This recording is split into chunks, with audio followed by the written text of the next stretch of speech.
أشهد أن لا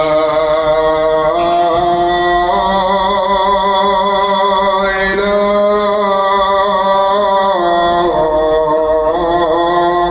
إلا الله أشهد أن لا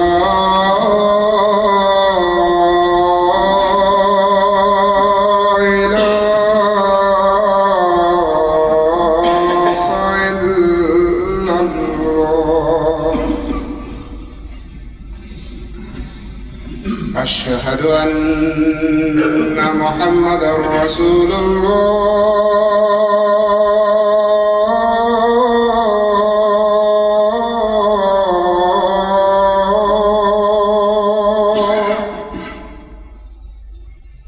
أشهد أن محمدًا رسول الله حي على الصلاة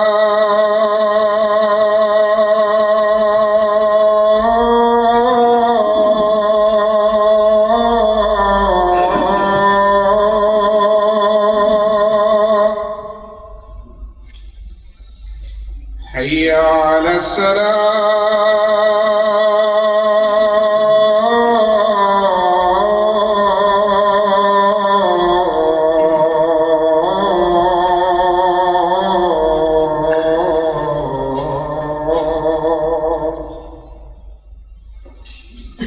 حي على الفلاح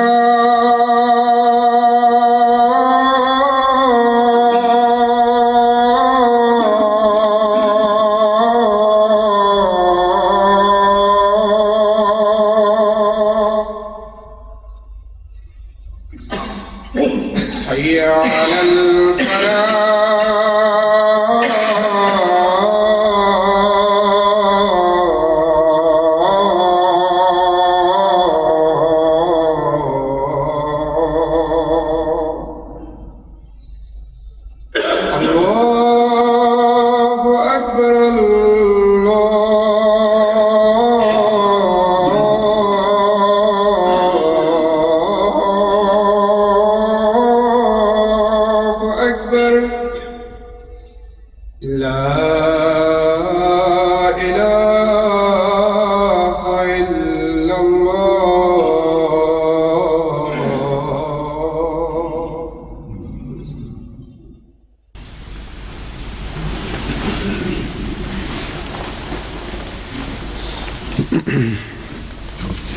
السلام علیکم ورحمۃ اللہ.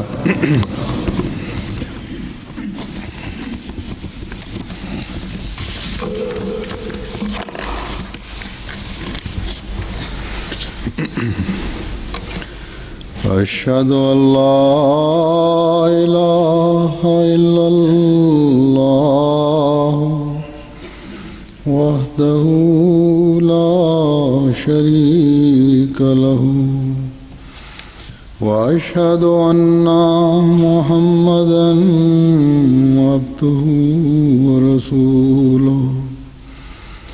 أما بعد فأعوذ بالله من الشيطان الرجيم. بسم الله الرحمن الرحيم. الحمد لله رب العالمين الرحمن الرحيم مالك يوم الدين. إياك نعبد وإياك نستعين. اهدنا الصراط المستقيم صراط الذين أنعمت عليهم غير المغضوب عليهم ولا الضالين.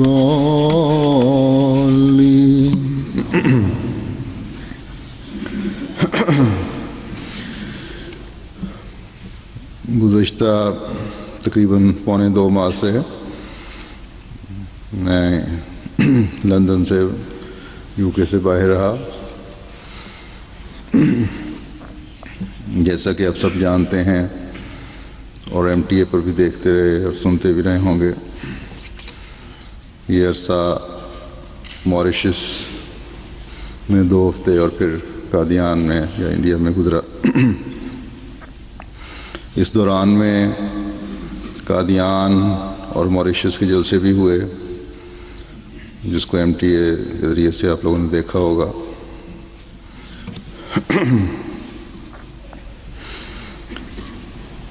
2005 میں اللہ تعالیٰ کے فضل سے تقریباً 10 ملکوں کے جلسوں میں شمولیت کی توفیق ملی، جس میں پہلا جلسہ اسپین کا تھا اور آخری قادیان کا. الحمدللہ اس سال میں بھی جو گزرا ہے سال، ہم نے اللہ تعالیٰ کے فضلوں کی بارش دیکھی. ہر روز جو جماعت احمدیہ پر طلوع ہوتا ہے اس میں ہم اللہ تعالیٰ کے فضلوں کے نظارے نئی شان سے دیکھتے ہیں، اور یہ سب کچھ اللہ تعالیٰ کے حضرت مسیح موعود علیہ السلام سے کیے گئے وعدوں کے مطابق ہے.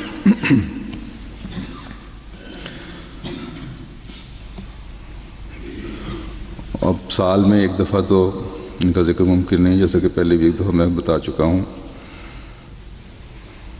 بلکہ وقفے سے بھی اگر ذکر کیا جائے تو تب بھی اللہ تعالیٰ کے فضلوں کے نظارے نہیں دکھائے جا سکتے. بہرحال عام طور پر سفر کے بعد لوگوں کی خواہش کے مطابق سفر کے کچھ حالات بیان کرتا ہوں. اس لحاظ سے یہ جو سفر گزرا پچھلے، ان کے بارے میں کچھ بتاؤں گا.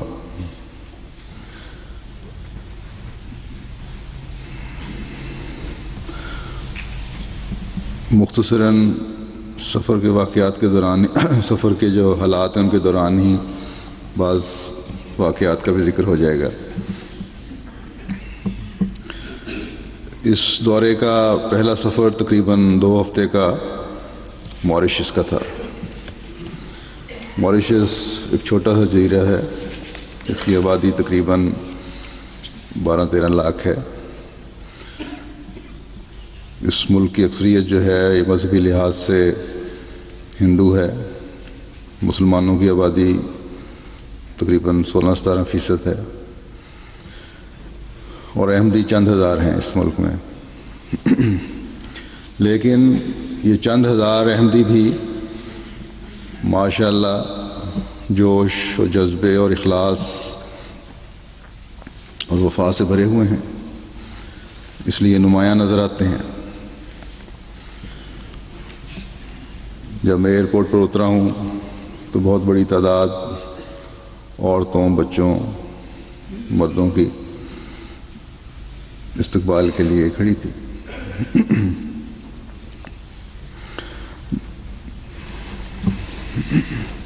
اور جیسا کہ عموماً ہر جگہ، ہر ملک میں احمدیوں کے چہروں سے نظر آتا ہے، سب کے چہرے خوشی سے دمک رہے تھے۔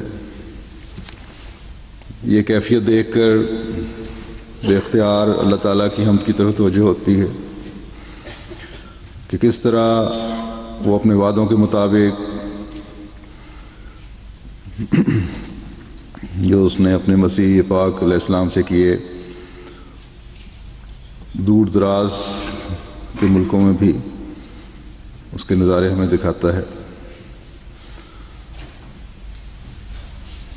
ماریشس کی جماعت اللہ تعالیٰ کے فضل سے بڑی قربانی کرنے والی جماعت ہے۔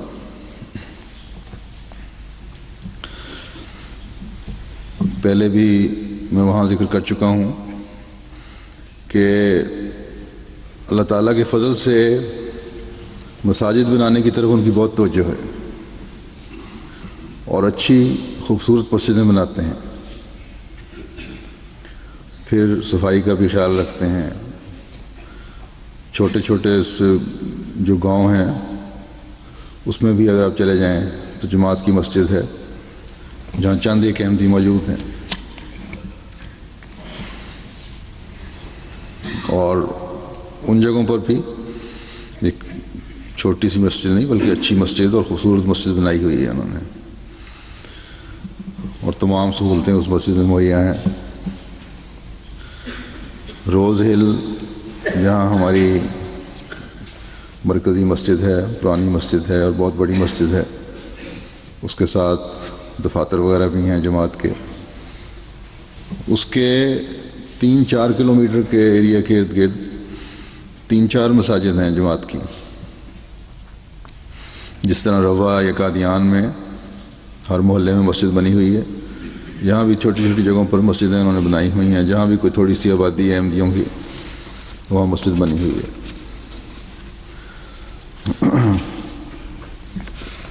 اب تک جن ملکوں میں میں گیا ہوں، بلکہ جہاں نہیں بھی گیا وہاں بھی میرے خیال میں اس طرح مساجد بنانے کی طرف توجہ نہیں ہے جس طرح ماریشس میں ہے۔ اللہ تعالیٰ ان لوگوں کو ہمیشہ مساجد کو آباد رکھنے کی بھی توفیق عطا فرماتا چلا جائے۔ قربانی کرنے میں جہاں غریب اور کم آمدنی والے لوگ اخلاص و وفا میں بڑھے ہوئے ہیں، وہاں امیر آدمی بھی، پڑھے لکھے اور زیادہ دنیاوی لحاظ سے اچھی پوزیشن کے لوگ جو ہیں جو احمدی ہیں، وہ بھی بہت سادہ مزاج ہیں اور قربانی کے اچھے معیار قائم کرنے والے ہیں۔ روپے پیسے نے، مالی کشائش نے انہیں دنیا سے دور لے جانے کے بجائے اخلاص و وفا میں بڑھایا ہے اکثریت کو۔ اللہ تعالیٰ انہیں بھی ہمیشہ اخلاص و وفا میں بڑھاتا چلا جائے۔ کبھی ان لوگوں میں تکبر نہ آئے، اور کیونکہ یہ تکبر ہی ہے جو دین سے دور لے جانے والا اور دنیا کے قریب کرنے والا ہوتا ہے۔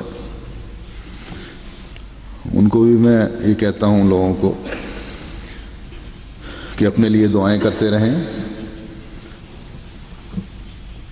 کبھی دماغ میں تکبر کا کیڑا نہ آئے، کیونکہ اگر اللہ تعالیٰ کا خوف دل میں نہ ہو اور اس کا فضل شامل حال نہ ہو، تو جیسا کہ حضرت صلی اللہ علیہ وسلم نے فرمایا ہے کہ شیطان انسان کے جسم میں خون کی طرح دوڑ رہا ہے۔ جس طرح جب جسم کمزور ہو تو بعض چھپی ہوئی بیماریاں حملہ کر دیتی ہیں، اسی طرح اگر اللہ تعالیٰ کا فضل شامل حال نہ ہو، اس کے آگے جھکنے والے نہ ہوں، تو شیطان بھی فوری طور پر حملہ کرتا ہے۔ بس جتنے اللہ تعالیٰ کے فضل زیادہ ہوں اتنی ہی زیادہ استغفار کی ضرورت ہے، اس کے آگے جھکنے کی ضرورت ہے۔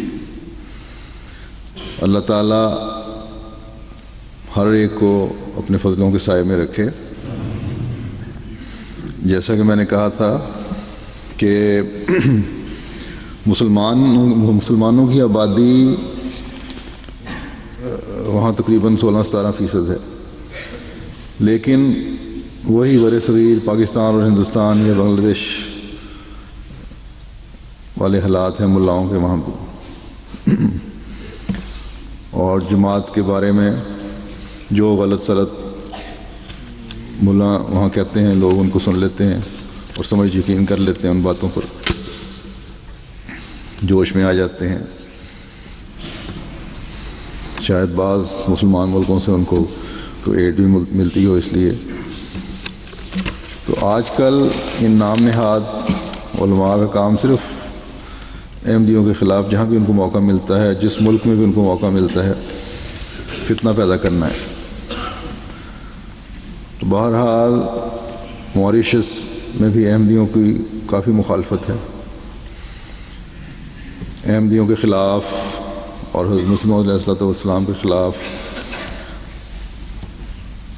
جب بھی ان کو موقع ملتا ہے کافی بد زبانی کرتے ہیں، کوشش ہوتی ہے کہ کسی طرح فساد ہو۔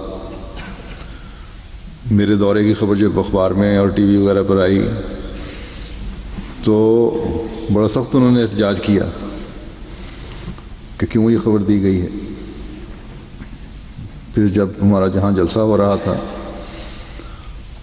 آخری 3 جلسے کے، اس کے گیٹ کے سامنے بہت ہلڑ بازی کی، شور مچایا، نعرے لگائے، گالیاں نکالیں میرے خلاف، جماعت کے خلاف، حضرت مسیح موعود علیہ السلام کے خلاف، جو کچھ بک سکتے تھے بکتے رہے، جو مغالطات کہہ سکتے تھے کہیں تو۔ اور جلسہ کے آخری دن جیسا کہ میں نے کہا کہ میرے جلسے پہ جانے سے پہلے اس گیٹ کے سامنے کافی لوگ اکٹھے ہوئے تھے اور جلوس تھا اور فتنہ پیدا کرنے کا خیال تھا، اور وہاں کے امیر صاحب اور انتظامیہ بڑی پریشان تھی کہ کہیں کوئی احمدی اس ہلڑ بازی اور گالی گلوچ کی وجہ سے جوش میں آ کر جواب نہ دے دے اور پھر فساد پھر مزید بھڑکے، یا جب میں گزروں گا تو اس وقت کوئی ایسی حرکت نہ کر بیٹھے جس سے کوئی احمدی ریئیکٹ کرے اور پھر فساد کا خطرہ پیدا ہو۔ تو بہرحال اس کے سد باب کے لیے انہوں نے میرے جانے کا راستہ بدل دیا، لیکن مجھے آخری وقت میں بتایا کہ ہم نے اس لیے بدلا ہے۔ پولیس بھی وہاں کافی تھی ان کے فساد کی وجہ سے۔ بہرحال تو یہ اللہ تعالیٰ کا خاص فضل ہوا کہ ان کے شور اور گالی گلوچ کے باوجود احمدیوں نے انتہائی صبر کا مظاہرہ کیا، اور حقیقت میں حضرت مسیح موعود علیہ الصلوۃ والسلام کی تعلیم پر عمل کر کے دکھایا۔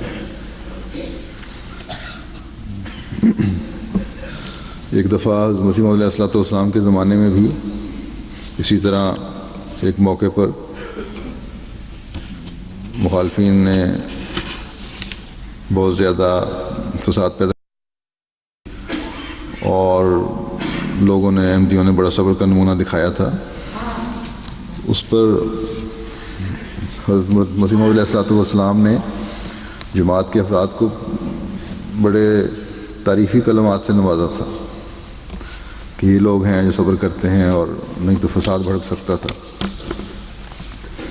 آج بھی حضرت مسیح موعود علیہ الصلوۃ والسلام کی تعلیم کے مطابق دنیا کے ان دور دراز ملکوں میں بھی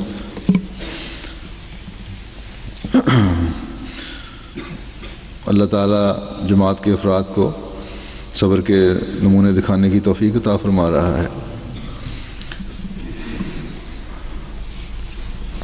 ہلکا سا بھی اگر کسی احمدی کی طرف سے رد عمل ظاہر ہوتا تو فساد بھڑک جانے کا خطرہ تھا، اور پھر یہ جماعت پر بہت بڑا داغ ہونا تھا، کیونکہ ہم تو ہمیشہ امن، صلح اور پیار اور محبت کا نعرہ لگانے والے لوگ ہیں، اور اس نبی صلی اللہ علیہ وسلم کے ماننے والے ہیں جس نے ظلم کا عفو سے انتقام لیا تھا۔ ہم نے تو انشاءاللہ تعالی دنیا کے ہر کونے میں، ہر ملک میں ان زیادتی کرنے والوں کو معاف کرتے رہنا ہے، اور یہ معافی ہم اپنی کسی کمزوری کی وجہ سے نہیں کرتے، بلکہ حضرت مسیح موعود علیہ الصلوۃ والسلام نے اسلام کی جو صحیح تعلیم ہمیں دی ہے اس پر عمل کرتے ہوئے کرتے ہیں۔ حضرت صلی اللہ علیہ وسلم نے ہمارے سامنے جو اسوہ رکھا ہے اس پہ مطابق کرتے ہیں۔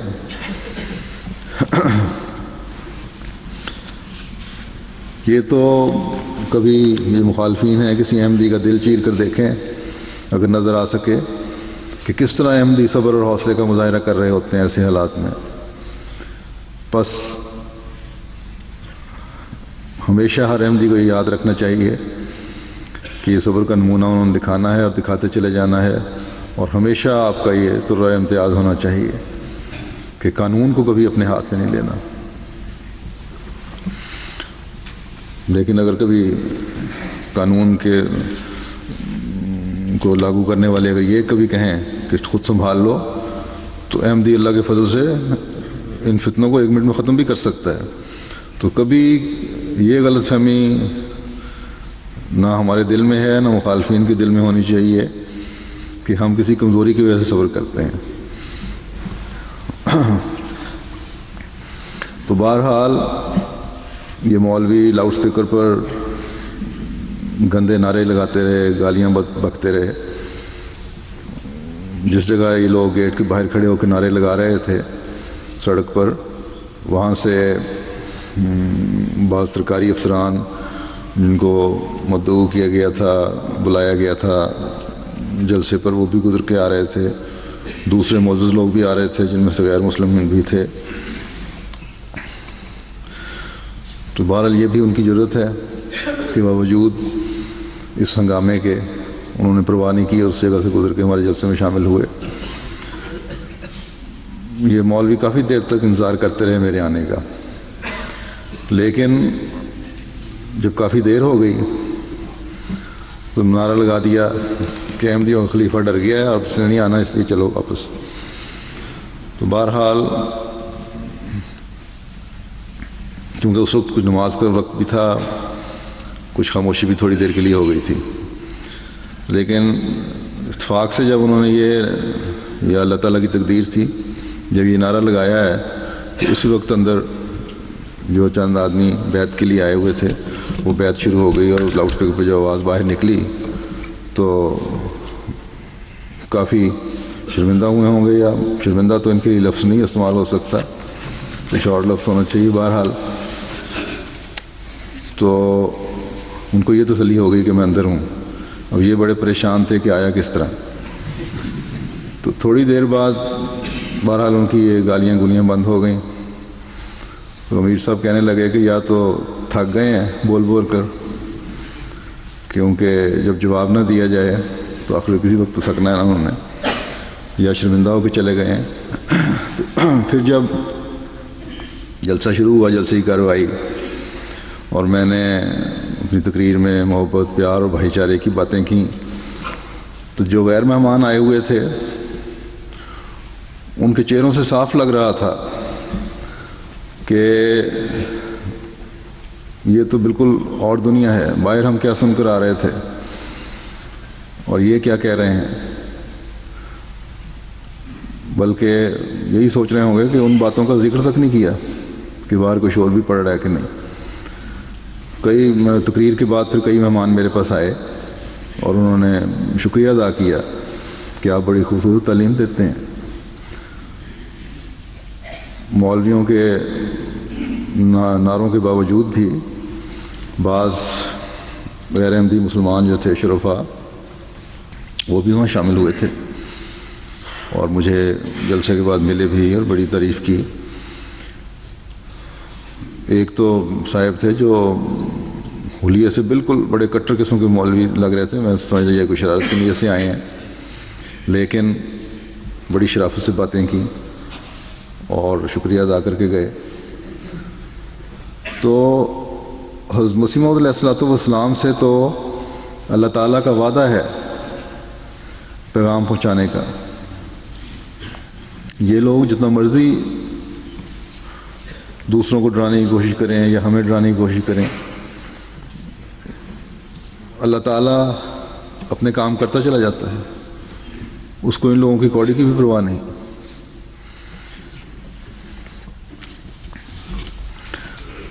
جو اللہ تعالیٰ کے منصوبے ہیں ان میں کوئی انسانی کوشش روک نہیں ڈال سکتی،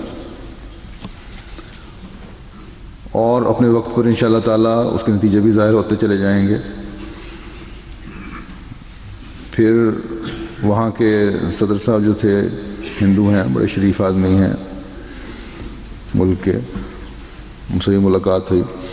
حضرت مسیح رابع رحمہ اللہ تعالیٰ نے جب دورہ فرمایا تھا اس وقت وہ وزیر اعظم تھے ملک کے، تو اس دورے کا بھی انہوں ذکر کرتے رہے اور انہوں نے بتایا، بلکہ ان کی بیوی نے بتایا کہ اس دوران ہم نے جو سب سے تصویریں کھنچوائی تھیں ان کے ساتھ، وہ ہم نے اپنے گھر میں نمایاں کر کے لگائی ہوئی ہیں تاکہ ہم ان برکات سے فیض حاصل کریں جو ایسے نیک آدمیوں کی وجہ سے پہنچ سکتا ہے. بہرحال ان کا اپنا ایک نظریہ ہے اور ایک بڑا انہوں نے محبت اور پیار کا اظہار کیا. کہ اللہ تعالیٰ ایسے شریف النفس لوگوں کے سینے بھی کھولے. وہاں کے نائب صدر بھی جو مسلمان ہیں ان سے بھی بڑے اچھے ماحول میں احمدیت اور اسلام کے بارے میں باتیں ہوتی رہیں، زیادہ تر مسلمانوں کے بارے میں باتیں کرتے رہے. تو یہ شریف لوگ ہیں جو ہیں، یہ شرپسند مولویوں کی حرکات جو ہیں ان سے شرمندہ بھی ہوتے ہوں گے اور مصلحتاً یا کسی وجہ سے خاموش رہتے ہیں. بہرحال حالانکہ ان لوگوں کو یاد رکھنا چاہیے کہ یہ مولوی جو ہیں یہ اگر ان کو کھلی چھٹی دی تو یہ پیر تسمہ پاک کی طرح گردنوں کو قابو کر لیں گے ان کی، اور پھر جان چھڑانی مشکل ہو جائے گی.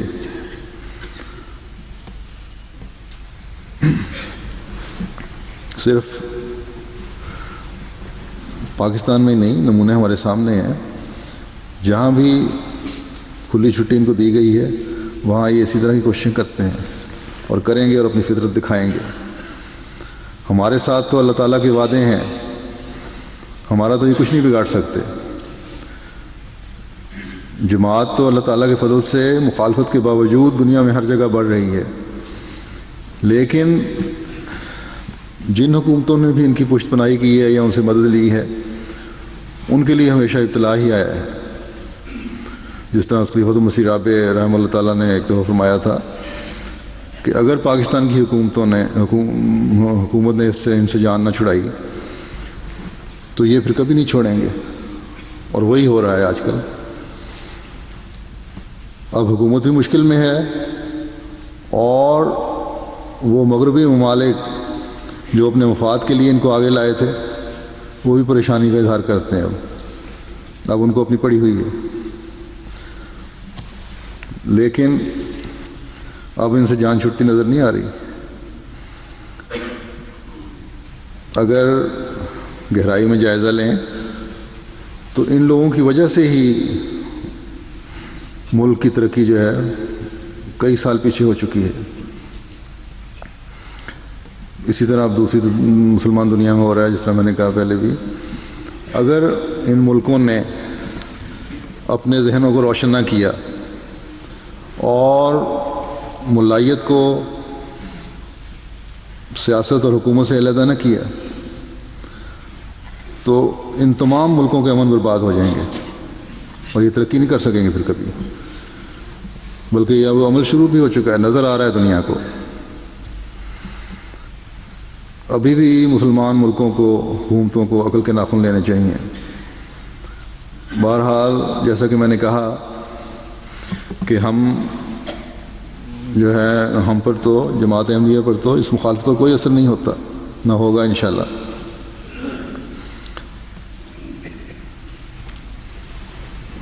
اس کے باوجود کہ بار مخالفت تھی، مختلف جگہوں سے 2-3 وہیں کے تھے، 1-2 بار کے جزیروں سے آئے ہوئے تھے، چند افراد نے بیعت بھی کی، اور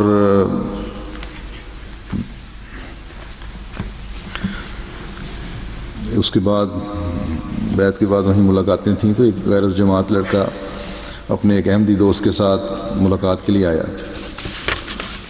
تو میں نے اسے پوچھا کہ تم نے بیعت نہیں کی؟ کہنے لگا کہ ابھی بعض باتوں کی وجہ سے میرے دل میں انقباض ہے، کچھ ڈاما ڈول ہوں۔ تو میں نے اسے مذاقاً کہا کہ آج مولویوں کا عمل بھی تم نے دیکھ لیا ہے، ہماری باتیں بھی سن لی ہیں، تو ابھی بھی تمہاری تسلی نہیں ہوئی؟ تو بڑا شرمندہ ہوا۔ بہرحال میں نے اسے کہا کہ تم نیک فطرت نظر آتے ہو، ان باتوں کے بارے میں جن میں تم تسلی نہیں پاتے، اس کا اب ایک ہی علاج ہے کہ اللہ تعالیٰ سے دعا کرو، اور چند دن دعا کرو، پھر فیصلہ کرو۔ تو میں کہا مجھے امید ہے کہ تمہارا دل کھل جائے گا۔ تو چنانچہ 2 دن کے بعد ہی آ گیا کہ جو انقباض تھا وہ دور ہو گیا، اب میں بیعت کرنا چاہتا ہوں۔ تو جس طرح حضرت مسیح موعود علیہ السلام نے فرمایا ہے کہ جس کی فطرت نیک ہے وہ آئے گا انجام کار، تو وہ تو انشاءاللہ آنا ہی آنا ہے، چاہے مولوی جتنا مرضی زور لگا لیں، لیکن ان بد فطرتوں کا انجام بھی بہت بھیانک ہونے والا ہے انشاءاللہ۔ پھر موریشس کے ساتھ ایک چھوٹا سا جزیرہ ہے روڈرگس، یہ تقریباً 1.5 گھنٹے کی فلائٹ ہے چھوٹے جہاز کی۔ وہاں صبح سے شام تک کا دورہ تھا، چھوٹی سی جماعت ہے، نئی جماعت ہے، اور آرام کے لیے ایک ہوٹل میں، اور نمازوں کے مسجد گئے تھے، اور کھانے وغیرہ کے لیے ہوٹل میں انتظام تھا۔ وہاں ہوٹل میں ہی ہمارے ساتھیوں کو ایک مصری بڑا پڑھا لکھا ہے وہ ملا، آیا ہوا تھا، ٹھہرا ہوا تھا۔ اس نے خود ہی میرے بارے میں ہمارے ساتھیوں سے بات کرنی شروع کر دی، بتایا کہ کون، تعارف اس کو تھا کچھ۔ تو جب ہمارے آدمیوں نے پوچھا کہ تمہیں کس طرح تعارف ہوا، بتایا کہ اخبار اور ٹیلی ویژن سے ہے۔ بہرحال پھر اس کو MTA کا اور ویب سائٹ وغیرہ کا بھی پتہ دیا، الاسلام کا۔ تو اس طرح دوروں میں اللہ تعالیٰ کسی نہ کسی طرح احمدیت کا تعارف کروانے کا، دوسروں تک پیغام پہنچانے کے بھی موقع مہیا فرماتا رہتا ہے۔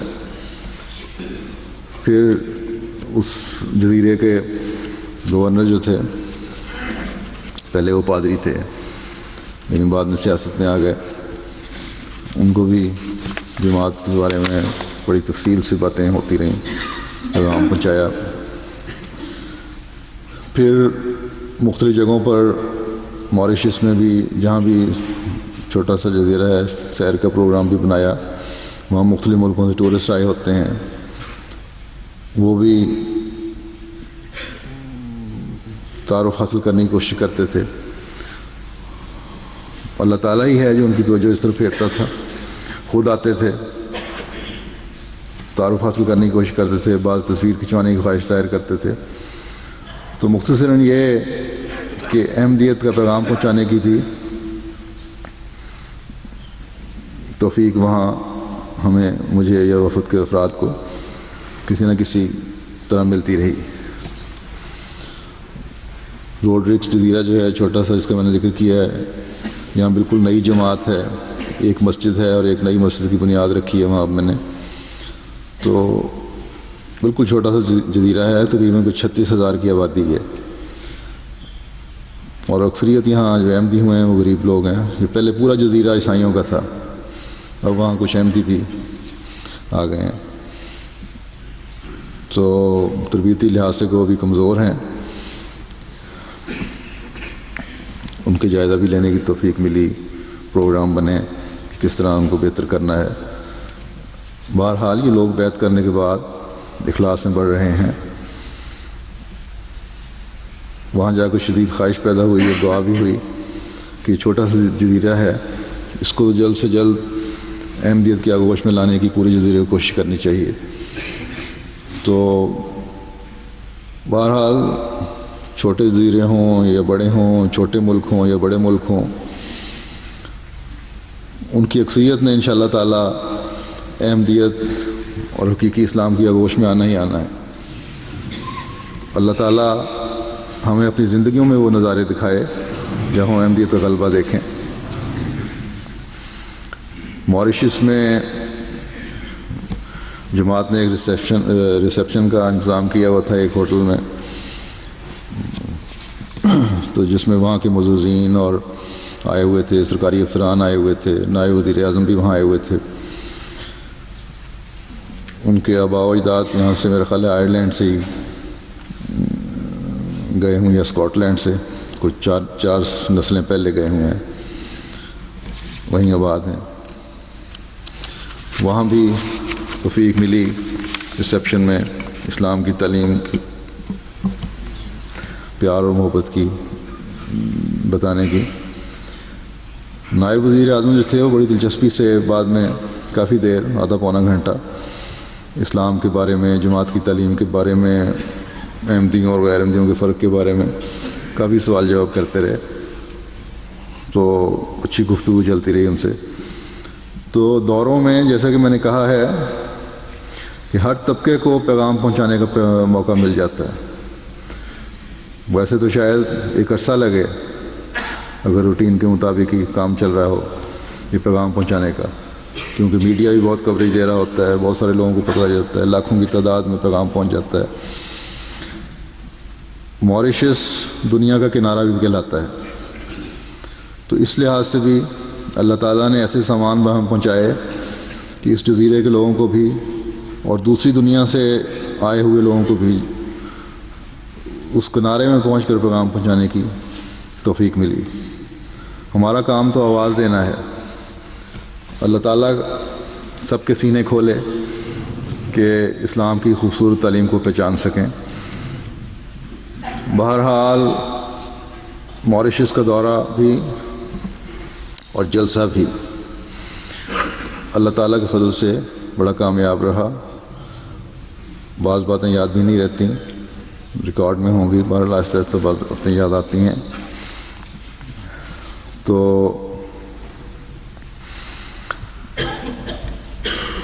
موریشس جماعت کے ہر فرد کو اللہ تعالیٰ جزا دے، انہوں نے بڑے اخلاص اور وفا کا مظاہرہ کیا۔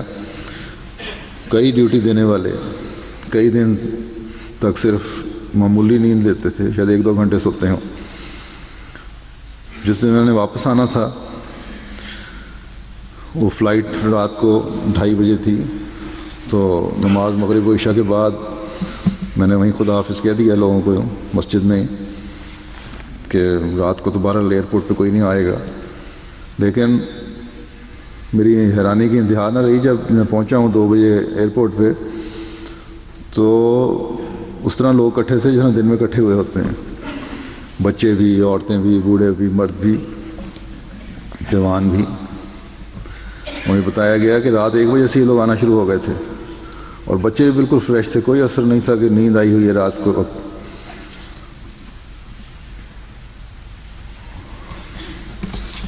سب نے اللہ کے فضل سے انتہائی اخلاص اور وفا کا مظاہرہ کیا اور جذبات سے پر دعاؤں کے ساتھ رخصت کیا. اللہ سب کو جزا دے اور جلد سے جلد احمدیت کے پیغام کو اس پورے جزیرے میں پھیلا دے. ماریشس سے روانہ ہو کر ہم صبح دہلی پہنچے ہیں کوئی 11 بجے. تو یہاں پہنچ کر جذبات کا ایک نیا رخ تھا کہ قادیان کے قریب پہنچ رہے ہیں. دہلی میں 2-3 دن قیام رہا. اس دوران میں مختلف جگہوں سے آئے ہوئے ایسے احمدی جو جلسے پر نہیں آ سکتے تھے، ان سے ملاقاتیں بھی ہوئیں. اس طرح کچھ تاریخی جگہوں کی سیر کی بھی موقع مل گیا. تاج محل وغیرہ اور آگرے میں اور دہلی کے کچھ تاریخی مقامات، مینار ہیں، قلعے ہیں جو چند ایک محفوظ ہیں، کچھ تو کھنڈر بھی بن چکے ہیں. قطب مینار میں جب ہم گئے ہیں دیکھنے کے لیے، تو وہاں دیکھنے کے بعد انتظامیہ کا خیال تھا کہ یہاں سے واپس گھر ہی جانا ہے. لیکن میرے دل میں یہ تھا کہ حضرت بختیار کاکی کے مزار پر بھی جانا ہے. تو میرے یہ کہنے پر انتظامیہ والے کچھ انہوں نے یہی فیصلہ کیا تھا واپس جانا ہے، ایک دوسرے کے چہرے دیکھنے لگ گئے، کیونکہ انتظامیہ کا خیال تھا کہ سیکیورٹی کے لحاظ سے ٹھیک نہیں ہے، کیونکہ چھوٹی چھوٹی گلیاں ہیں وہاں مزار پہ جانے کے لیے، اور ارد گرد دکانیں ہیں اور آبادی بہت زیادہ ہے. پھر مزار سے 100 گز کم و بیش پہلے ان کا اپنا ایک طریقہ ہے، جوتے وغیرہ بھی اتروا دیتے ہیں. تو بہرحال میں نے کہا کوئی فرق نہیں پڑتا اس سے.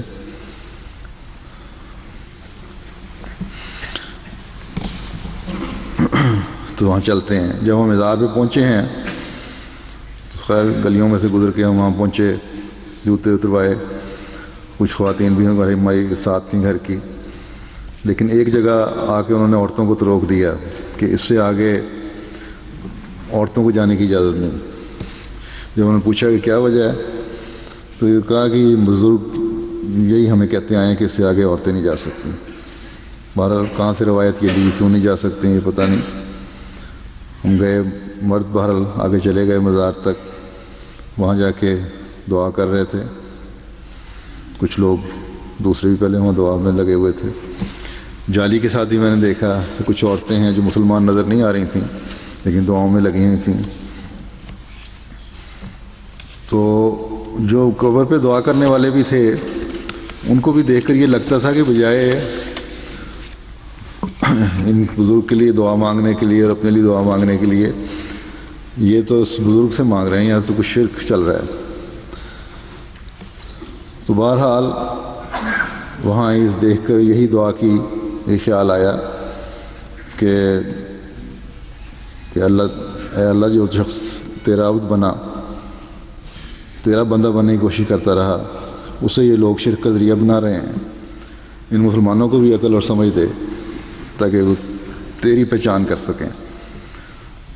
بہت سارے اور مزاروں کے نظارے بھی سامنے آ گئے کہ کس طرح لوگوں نے ان میں جا کر شرک پھیلایا ہوا ہے اور مسلمان کہلاتے ہیں. حالانکہ یہ سب بزرگ توحید پر قائم تھے اور توحید کو پھیلانے کی کوشش کرتے رہے. وہاں سے واپسی پر مجھے یہ ذہن میں نہیں تھا کہ حضرت مسیح موعود علیہ السلام 1905 میں یہاں آئے تھے، باوجود اس کے کسی نے شاید ذکر بھی کیا تھا. لیکن پھر بھی مجھے یہ خیال تھا، بعد میں خیال آیا واپسی پر کہ دیکھوں کہ حضرت مسیح موعود علیہ السلام کن تاریخوں میں آئے تھے اور کس سال میں آئے تھے، کہ قریب کی تاریخیں کہیں تھیں میرے ذہن میں. تو چیک کرنے پر یہ خوشی ہوئی کہ حضرت مسیح علیہ السلام بھی 1905 کے نومبر میں گئے تھے. تو اس طرح پورے 100 سال کے بعد حضرت مسیح کی اتباع میں وہاں جا کے مزار پر جا کے دعا کرنے کا موقع ملا. حضرت مسیح علیہ السلام اور مزاروں پر بھی گئے تھے، لیکن حضرت بختیار کاکی کے مزار پر جب گئے ہیں تو ملفوظات میں اس طرح واقعہ درج ہے کہ آج حضور بختیار کاکی کے مزار پر آج حضرت بختیار کاکی رحمۃ اللہ علیہ کے مزار پر حضور علیہ السلام نے دعا کی اور دعا کو لمبا کیا. واپس آتے ہوئے حضرت نے راستے میں فرمایا کہ بعض مقامات نزول برکات کے ہوتے ہیں، اور یہ بزرگ چونکہ اولیاء اللہ تھے اس واسطے ان کے مزار پر ہم گئے. ان کے واسطے بھی ہم نے اللہ تعالیٰ سے دعا کی اور اپنے واسطے بھی اللہ تعالیٰ سے دعا کی دعا مانگی اور دیگر بہت دعائیں کی. لیکن یہ 2-4 بزرگوں کے مقامات تھے جو جلد ختم ہو گئے، اور دہلی کے لوگ تو سخت دل ہیں. یہی خیال تھا کہ واپس آتے ہوئے گاڑی میں بیٹھے ہوئے الہام ہوا، یعنی یہ سوچتے ہوئے آ رہے تھے تو گاڑی میں بیٹھے ہوئے الہام ہوا، دستے تو دعائے تو ترحم ز خدا، کہ تیرا ہاتھ ہے اور تیری دعا اور خدا کی طرف سے رحم. تو اللہ کرے کہ دہلی والوں کے بھی اور دنیا کی دوسری آبادیوں کے بھی دل نرم ہوں، حضرت مسیح علیہ السلام کی دعائیں قبول ہوں اور دنیا کو آپ کو ماننے کی توفیق ملے. پھر اسی سفر کا ایک اور بھی حوالہ ہے ملفوظات کا ہی. ڈاکٹر یعقوب بیگ صاحب کو مخاطب کر کے فرمایا کہ آج کہاں کہاں کی سیر کی. انہوں نے عرض کی کہ فیروز شاہ کی لاٹ گیا، پرانا کوٹ، محبت خان کی مسجد، لال قلعہ وغیرہ مقامات دیکھے. فرمایا ہم تو بختیار کاکی، نظام الدین صاحب اولیاء، حضرت شاہ ولی اللہ صاحب وغیرہ اصحاب کی قبروں پر جانا چاہتے ہیں. یہ اس سے پہلے کا بتایا، بعد میں دہوائے تھے. تو دہلی کے یہ لوگ جو سطح زمین کے اوپر ہیں نہ ملاقات کرتے ہیں اور نہ ملاقات کے قابل ہیں. اس لیے جو اہل دل لوگ ان میں سے گزر چکے ہیں اور زمین کے اندر مدفون ہیں ان سے ہم ملاقات کر لیں تاکہ بدوں ملاقات تو واپس نہ جائیں. میں ان بزرگوں کی یہ کرامت سمجھتا ہوں کہ انہوں نے کثیر القلب لوگوں کے درمیان بسر کی. اس شہر میں ہمارے حصہ میں ابھی وہ قبولیت نہیں آئی جو ان لوگوں کو نصیب ہوئی. جیسا کہ میں نے ذکر کیا کہ دہلی میں بعض تاریخی جگہیں دیکھنے کا ہی موقع ملا جہاں مسلمان بادشاہوں کے عروج و زوال کی داستان رقم ہیں. ان میں دہلی کا لال قلعہ بھی ہے اور تغلق آباد کا قلعہ بھی ہے. تغلق آباد کا قلعہ وہ جگہ ہے جس کے ایک اونچے مقام پر کھڑے ہو کر جب حضرت مسلم موعود رضی اللہ تعالیٰ عنہ نے جب سیر پہ گئے ہیں، ایک دو وہاں گئے تھے، تو اس مقام پر کھڑے ہو کر دہلی کا نظارہ کر رہے تھے. تو اس دوران اتنے محو ہو گئے اس نظارے میں کہ آپ ایک اور عالم میں چلے گئے، کسی اور دنیا میں چلے گئے. تو پھر آپ کی ایک بیٹی کے کہنے پر آپ واپس روانگی ہوئی وہاں سے اور اپنے خیالات سے واپس آئے. تو اس وقت آپ کی زبان سے نکلا تھا کہ میں نے پا لیا. تو اس کی تفصیل کہ کیا پا لیا اور ان قلعوں اور کھنڈروں اور میرانوں کی روحانی دنیا سے مثالیں دیتے ہوئے حضرت مسلم موعود رضی اللہ تعالیٰ عنہ نے تقاریر کا ایک سلسلہ شروع کیا تھا جو تقریباً 20 سال کے عرصے پر پھیلا ہوا ہے. ہر سال جلسے پر، ہر سال تو نہیں، کچھ سال لگاتار، پھر بیچ میں وقفہ دے کر جلسوں پر تقریر فرمایا کرتے تھے. ان تقاریر میں آپ نے ہمیں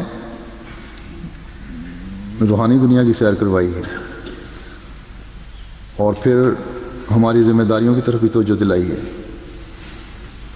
یہ مجموعہ تقاریر جو ہے یہ سیر روحانی کے نام سے ایک جلد میں شائع ہو چکا ہے. اب تو ہر پڑھے لکھے احمدی کو جو اردو پڑھ سکتا ہے اس کو پڑھنا چاہیے. جو سن سکتے ہیں وہ سنیں، جو پڑھ نہیں سکتے. اس میں دنیاوی بادشاہوں کا بھی نقشہ کھینچا گیا ہے. اس میں عبرت کے سبق بھی ہیں، خوف بھی ہے، اور اس کو پڑھ کے آتا ہے.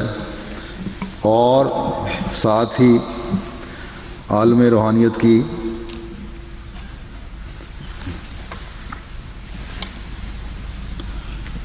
سیر کر کے اس بات کی خوشی بھی ہے کہ اگر ہم اپنی ذمہ داریوں کو سمجھتے رہے تو اللہ تعالیٰ نے حضرت مسیح موعود علیہ السلام کی جماعت میں شامل ہونے کی جو توفیق عطا فرمائی ہے اس سے ہم فیض پاتے رہیں گے، اور اس سے دائمی بادشاہت حاصل کرنے والوں میں شامل بھی ہوں گے. لیکن جیسا کہ میں نے یہ کہا ہے کہ یہ تب ہوگا جب ہم اپنی ذمہ داریوں کو سمجھیں گے، اللہ تعالیٰ کے حکموں پر عمل کرنے والے ہوں گے، اور حضرت صلی اللہ علیہ وسلم کی سنت پر چلنے والے ہوں گے، آپ سے محبت کرنے والے ہوں گے. بہرحال پھر آگے دہلی کا یہ سفر ختم ہوا تو ہم قادیان کی طرف روانہ ہوئے ٹرین پر. قادیان پہنچے، رپورٹس آپ نے پڑھ لی ہوں گی. ایم ٹی پر بھی اہل قادیان کے استقبال کے نظارے بھی دیکھ لیے ہوں گے. اس بستی میں پہنچ کر ایک عجیب کیفیت ہوتی ہے. منارۃ المسیح دور سے ہی ایک عجیب شان سے کھڑا نظر آتا ہے. بہشتی مقبرہ ہے، حضرت مسیح موعود علیہ السلام کا مزار ہے. دعا کر کے عجیب سکون ملتا ہے. سب وہ جانے والے تجربہ رکھتے ہیں، الفاظ میں بیان نہیں ہو سکتا. قادیان میں تقریباً 1 ماہ قیام رہا، لیکن پتہ نہیں چلا کہ 1 ماہ کس طرح گزر گیا. میں تو پوری تفصیل سے پھر بھی نہیں سکا قادیان میں، حالانکہ چھوٹی سی جگہ ہے.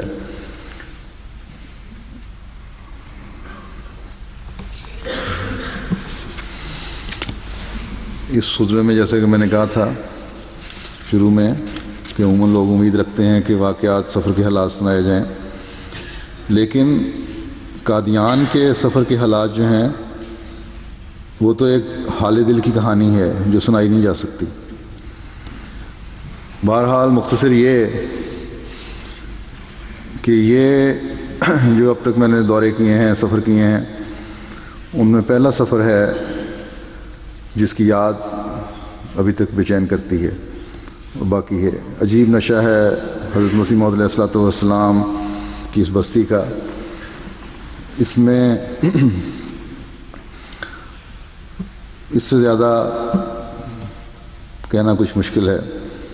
بہرحال شہر کا حال سن لیں، وہ بتا دیتا ہوں کچھ مختصراً کہ اللہ تعالیٰ کے فضل سے 91 کے بعد سے جب سے خلیفۃ مسیح رابع رحمہ اللہ تعالیٰ نے وہاں دورہ فرمایا تھا، قادیان میں عمارتوں کے لحاظ سے کافی ترقی ہوئی ہے.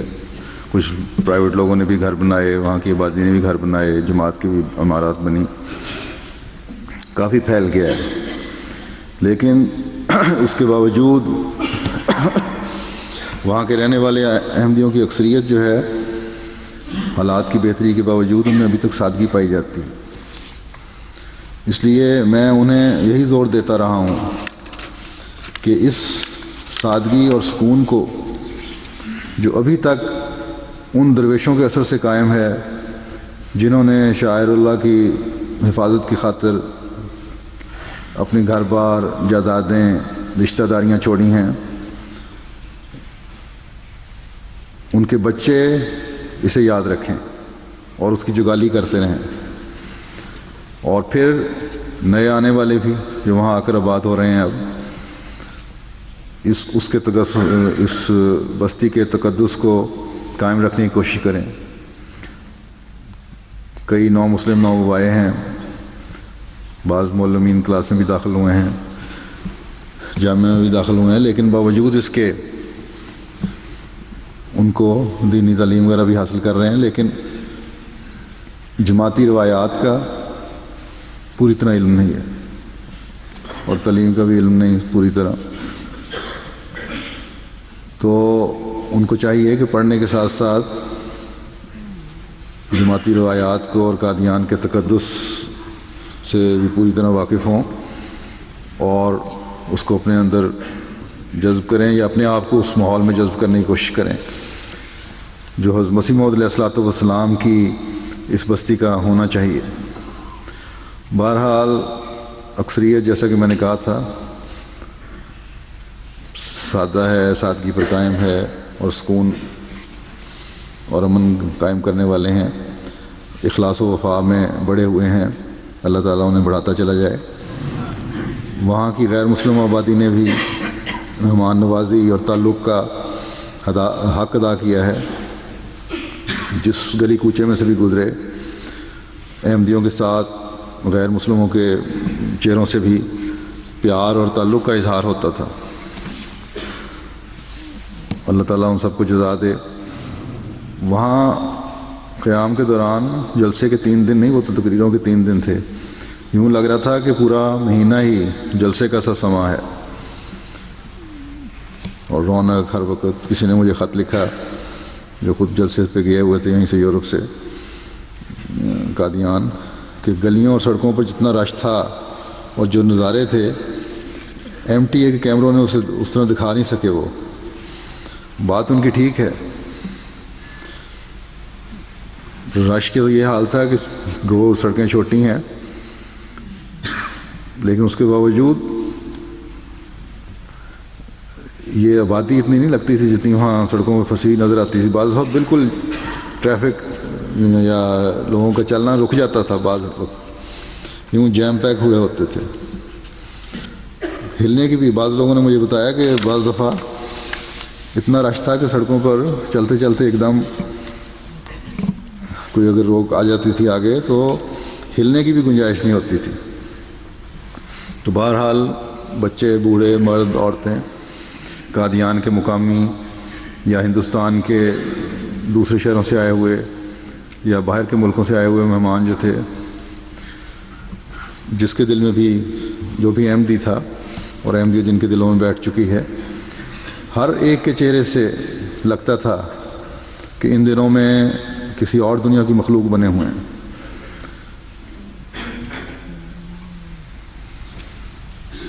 کہیں اور کسی اور دنیا کے رہنے والوں کے یہ چہرے ہیں۔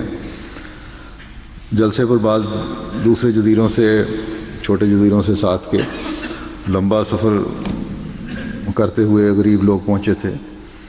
6-7 دن کا سفر تھا بعضوں کا، ایک دن سمندر میں سفر کیا، پھر انتظار کیا، پھر ٹرین پہ سفر کیا کئی دن کا، اور پھر قادیان میں پہنچے۔ قادیان میں سردی بھی زیادہ ہوتی ہے جبکہ یہ گرم علاقوں کے لوگ تھے، سردی کی عادت ان کو نہیں تھی، لیکن ایمان کی گرمی کی شدت نے اس کا احساس نہیں ہونے دیا شاید ان کو۔ انتہائی صبر سے انہوں نے یہ دن گزارے ہیں۔ یہ نظارے صرف وہیں نظر آ سکتے ہیں جہاں خدا کی خاطر ہی سب کچھ ہو۔ دنیا دار تو اس قربانی کی سوچ بھی نہیں سکتا۔ بعض دور دراز سے آئے ہوئے غریب لوگوں سے جو پوچھو کہ آنے کے بارے میں، تو یہی جواب دیتے تھے کہ آپ کی موجودگی میں کیونکہ جلسہ ہو رہا تھا اس لیے ہم آ گئے ہیں۔ مختلف قومیت کے علاقوں کے لوگ، قبیلوں کے لوگ، مالی لحاظ سے اکثریت غریب ہے۔ ہندوستان بہت بڑا وسیع ملک ہے اور موسموں کا بھی بڑا فرق ہے، کہیں گرم علاقے ہیں، کہیں بہت ٹھنڈے علاقے ہیں۔ جو گرم علاقے والے ہیں ان کو گرم کپڑوں کا تصور بھی نہیں ہے، نہ ان کے پاس ہوتے ہیں، لیکن مسیح محمدی کے یہ متوالے حضرت مسیح موعود علیہ الصلوۃ والسلام کی دعاؤں سے جھولیاں بھرنے کے لیے کھینچے چلے آئے۔ MTA سے بھی آپ لوگوں نے دیکھا ہوگا، رپورٹس بھی پڑھی ہوں گی، آنے والوں سے سنا بھی ہوگا، لیکن وہاں جو کیفیت تھی وہ دیکھنے والے ہی محسوس کر سکتے ہیں۔ بلکہ ملاقات کے وقت بعضوں کا جو حال ہوتا تھا وہ صرف میں ہی محسوس کر سکتا ہوں۔ بس اخلاص و وفا اور نیکی میں بڑھنے کی یہ کیفیت اگر جماعت میں کے افراد اپنے اندر قائم رکھے رہے اور رکھیں گے تو انشاءاللہ تعالی جماعت بھی ترقی کرتی جائے گی اور وہ لوگ بھی کامیاب ہوتے چلے جائیں گے۔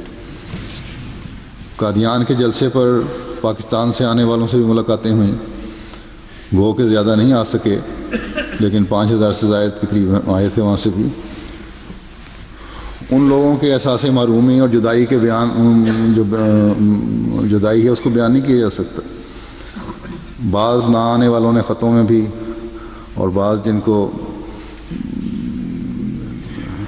شعر و شاعری سے لگاؤ ہے انہوں نے اپنے شعروں میں بھی اپنی بے بسی کا اظہار کیا، جنہیں پڑھ کر عجیب دل کی کیفیت ہوتی ہے۔ گو کے آنے والوں سے وقت کی کمی کی وجہ سے صرف مسافر ہوئے یا ایک آدھ لفظ کوئی بات کسی نے کہہ دی ہو، لیکن یہ چند سیکنڈ بھی جو ملاقات کے ملے تھے ان لوگوں سے، وہ برسوں کی کہانی سنا جاتے تھے۔ اللہ تعالیٰ یہ دوریاں اور پابندیاں جلد ختم فرمائے۔ قادیان والے اور مہمان آتے جاتے سڑکوں پر نظر آتے تھے، جس وقت بھی جاؤ یوں لگتا تھا کہ جیسا ہم کو پہلے ہی پتہ ہے کس وقت میں نے سڑک پہ آنا ہے۔ کھڑے ہوتے تھے سڑکوں پر، سلام ہو رہے ہیں، دعائیں مل رہی ہیں، نعرے بلند ہو رہے ہیں۔ پھر مختلف اوقات میں دیکھتا رہا ہوں، بیت الدعا میں، بیت الفکر میں، مسجد مبارک میں لوگ یا نفل پڑھ رہے ہوتے تھے یا نفل پڑھنے کے لیے اپنی باری کا انتظار کر رہے ہوتے تھے۔ اللہ کرے کہ یہ دعاؤں اور نوافل کی عادت ان کی زندگی کا مستقل حصہ بن جائے، بلکہ ہر احمدی کی زندگی کا مستقل حصہ بن جائے۔ یاد رکھیں کہ خالص ہو کر اللہ تعالیٰ کی حضور کی گئی دعائیں ہیں جو روا کے بھی راستے کھولیں گی اور قادیان کے بھی راستے کھولیں گی اور مدینہ اور مکہ کے بھی راستے کھولیں گی انشاءاللہ تعالیٰ۔ اس سفر میں ہوشیارپور جانے کا بھی موقع ملا اور اس گھر میں بھی جہاں حضرت مسیح موعود علیہ السلام نے چلا کاٹا تھا اور آپ کو موعود بیٹے کی بشارت ملی تھی، یعنی حضرت مسلم موعود رضی اللہ عنہ کی۔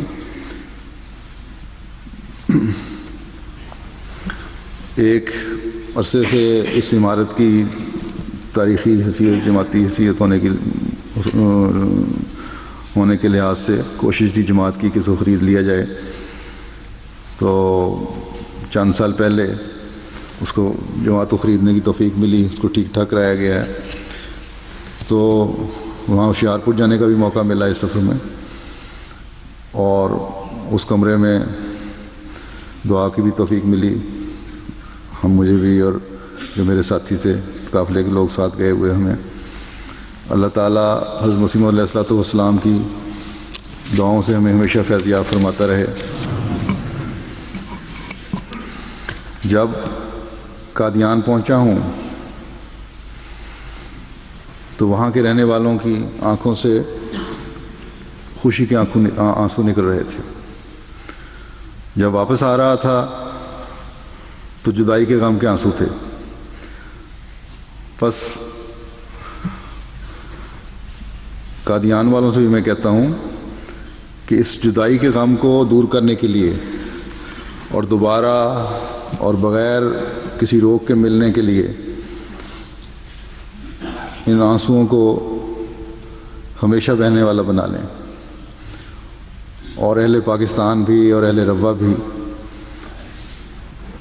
ہمیشہ اپنے آنسوؤں کو اللہ کے حضور جھکتے ہوئے بہنے والا بنا لیں، اپنی عبادتوں کو ہمیشہ زندہ رکھیں اور اللہ تعالیٰ کے حضور اتنا گڑ گڑائیں کہ اللہ تعالیٰ اپنی خاص رحمت فرماتے ہوئے ہماری کامیابی کی منزلیں نزدیک تر کر دے۔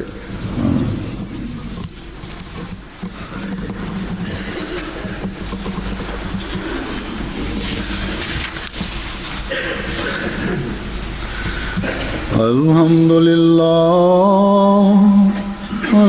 لله نحمده ونستعينه ونستغفره ونؤمن به ونتوكل عليه ونعوذ بالله من شرور أنفسنا ومن سيئات أعمالنا من يهده الله فلا مضل له ومن يضلل فلا هادي له ونشهد أن لا إله إلا الله ونشهد أن محمدا عبده ورسوله عباد الله رحمكم الله إن الله يأمر بالعدل والإحسان وإيتاء ذي القربى وينهى عن الفحشاء والمنكر والبغي يعظكم لعلكم تذكرون اذكروا الله يذكركم وادعوه يستجب لكم ولذكر الله